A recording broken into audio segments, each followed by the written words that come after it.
Pour moi, parcourir le monde, quand on jouait contre le village d'à côté, je parcourais déjà le monde. Donc, pour vous, c'est terrible à quelle vitesse le monde a changé, parce que jusqu'à l'âge de 20 ans, je n'ai pas pris l'avion. Après, dans le reste de ma vie, je n'ai pas arrêté de voyager en avion. Donc, mais je ne pouvais pas imaginer ça, parce que la limite du monde, c'était la limite des terres agricoles de mon village, que je connaissais par cœur, mais je ne voyais pas plus loin. Bah, écoutez, si le bonheur c'est de mener la vie que l'on aime, j'étais extrêmement heureux.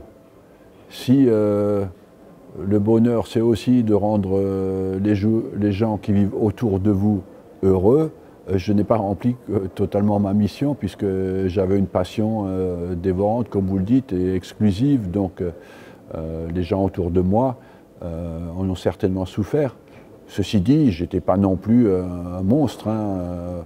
Je ne les ai pas torturés non plus, mais je ne leur ai pas donné peut-être autant qu'ils étaient en droit d'attendre de moi. Oui, je pense. Je pense que c'est vraiment la qualité essentielle. Au-dessus de la compétence, de la connaissance, il y a quelque chose de faire confiance à l'autre et de ne pas ressentir le fait de cette dépendance comme négative. Ça, c'est extrêmement important. Je pense que si vous ne vivez pas ça très très bien, vous serez malheureux dans ce métier. Et j'ai vu beaucoup de gens qui étaient peut-être très forts dans tous les domaines, mais qui vivaient mal cette forme de dépendance des autres. Ils ont tous été malheureux, ils n'ont tous pas survécu dans ce métier. Ben écoutez, d'abord je ne suis pas trop fier d'avoir fumé, mais c'est vrai que la cigarette que j'ai fumée a changé mon destin. Et parce que ça m'a permis de rencontrer David Dean à la fin d'un match, et qu'après notre amitié a fait qu'il m'a demandé de venir à Arsenal. Mais c'est juste pour montrer d'abord qu'il y a quelques détails dans le livre qui montrent ça, que la coïncidence dans la vie peut changer totalement votre vie. Et quelque chose de non planifié, de non programmé, souvent a plus d'incidence sur votre vie que quelque chose que vous avez pensé à long terme.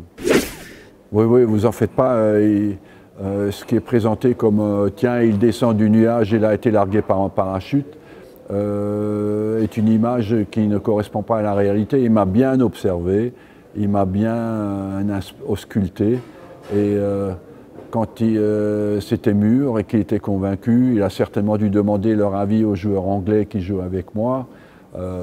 Donc ça a été un processus beaucoup plus étudié qu'on ne le pense. Ben écoutez, c'est un sentiment qui est juste, parce que il y avait quelque chose d'humain encore à ce moment-là dans le stade.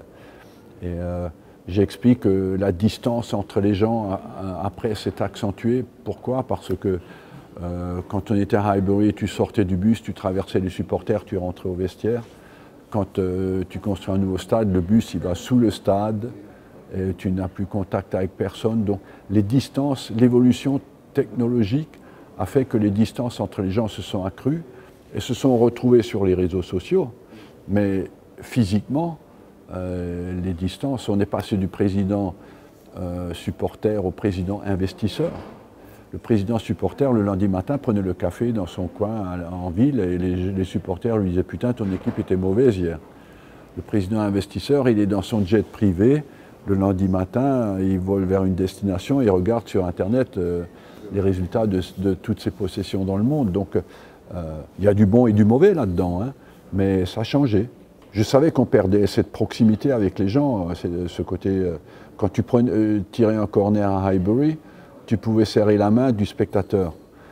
Quand tu tires un corner à Emirates, il est à 9 mètres de toi. Donc, pour des raisons de sécurité, les nouveaux stades ont accru les distances. C'est à l'affût de la bonne affaire, quoi.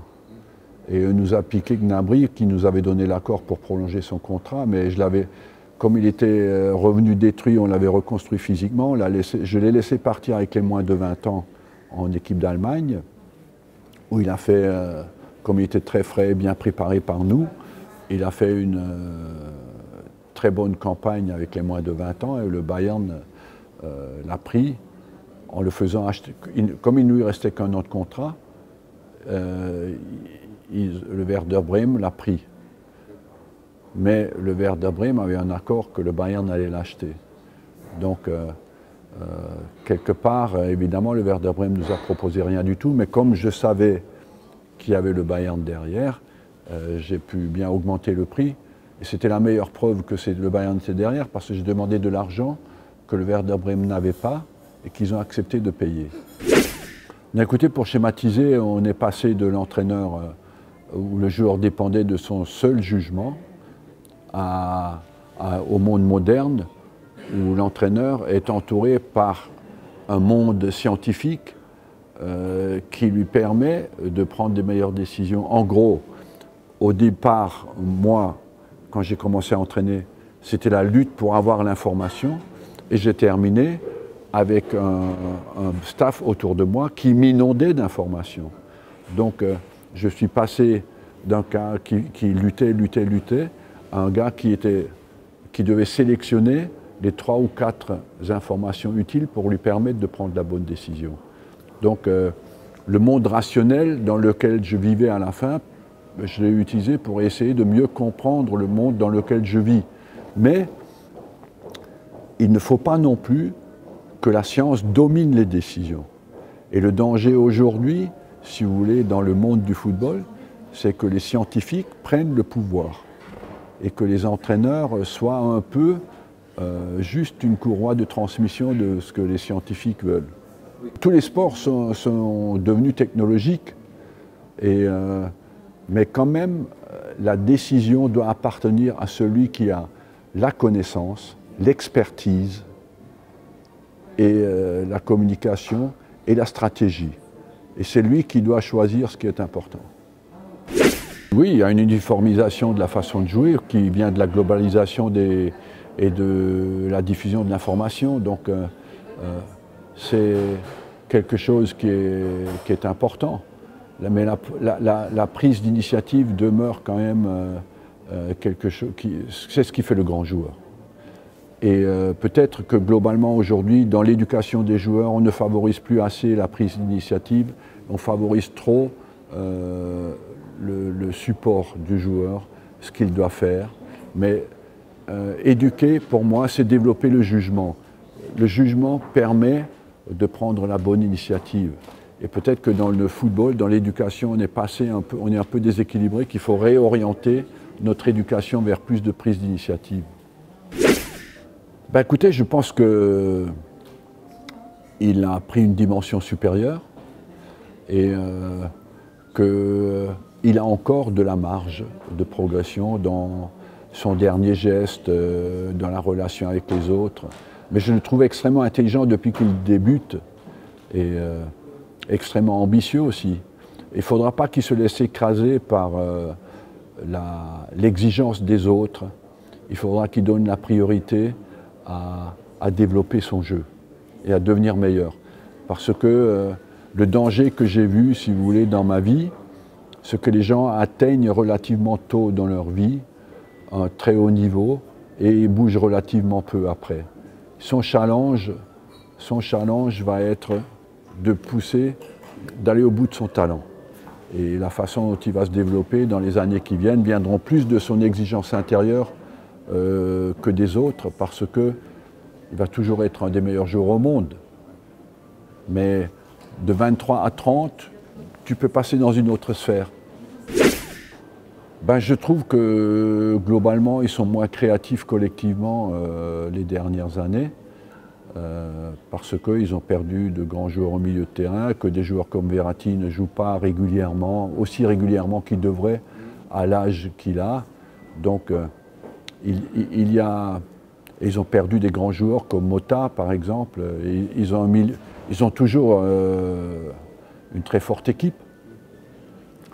Ils ont peut-être perdu un peu de créativité au milieu du terrain. Ils avaient un effectif au niveau créatif un peu plus étoffé qu'aujourd'hui. Aujourd'hui, ils ont des joueurs au milieu de terrain qui sont des bons joueurs complets. mais ils ont moins peut-être un peu d'imagination. Si, vous savez, la concurrence est assez simple. Quand il n'y en a pas, c'est au détriment de l'équipe. Quand il y en a trop, c'est aussi au détriment de l'équipe. Parce qu'il y a des gars qui n'ont... Quand tu dois attendre qu'il y ait 3 blessés pour avoir une chance de jouer un bout de match, tu te décourages. Donc il faut trouver le juste nombre. Le juste nombre, évidemment, dépend... pour moi, il se situe autour de 25 joueurs, maximum. Mais en même temps, là, les compétitions sont très rapprochées, très concentrées. Donc les clubs, peut-être, augmentent un peu leur effectif pour combler cette menace. Mais l'autre problème, c'est que la concentration financière se fait sur un petit nombre de clubs.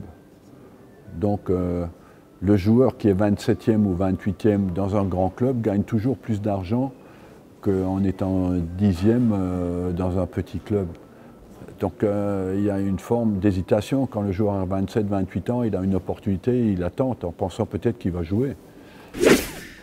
Ben, vous avez raison, mais vous savez, ça c'est comme tous les spectacles. Les prix est affiché et puis après, ça dépend du nombre de gens qui viennent. Moi, quand j'étais à Arsenal, on avait une liste d'attente de 42 000 personnes, donc vous pouvez augmenter les prix. Après, les gens ont pu voir les matchs à la télévision, mais c'est vrai que des fois je prenais les taxis et le mec il me disait je ne peux pas me permettre d'acheter le billet. C'est un des problèmes de notre sport.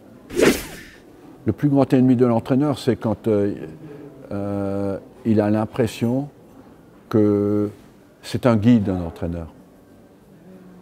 Et quand il a l'impression que ceux qu'il veut guider ne le suivent plus. Vous avez déjà ressenti ça? Très rarement. Très très rarement, mais ça peut arriver par petits bouts dans un championnat. Vous voyez que la confiance, parce que quand vous perdez confiance, quand la défaite s'installe, chacun a tendance à se replier sur soi-même et à ne plus communiquer avec l'autre et à culpabiliser les autres pour se protéger. Et l'entraîneur, il est parfois soumis au même piège. Donc, il arrive parfois que tu as l'impression que tout le monde est tellement sur lui, dans la culpabilisation de l'autre, que tu n'arrives plus à créer un élan collectif. Pour l'instant, je suis impliqué à la FIFA, au moins pour 1 ou 2 ans, mais être impliqué de nouveau dans le sport de haut niveau, dans le football de compétition, oui, c'est pas nécessairement comme entraîneur, ça peut aussi être comme investisseur, comme dirigeant, et de partager avec les gens qui entraînent ce que je connais. Je pense que le futur, il va falloir des gens qui rentrent dans les grands clubs, qui ont une image, la connaissance du très haut niveau et qui peuvent donner un diagnostic et ressortir. Pas prendre la place de l'entraîneur, mais aider à l'entraîneur pour qu'il puisse avoir une vision claire de ce qui lui arrive. Parce que des fois, on est tellement le nez sur le capot qu'on ne voit plus très bien tout le moteur.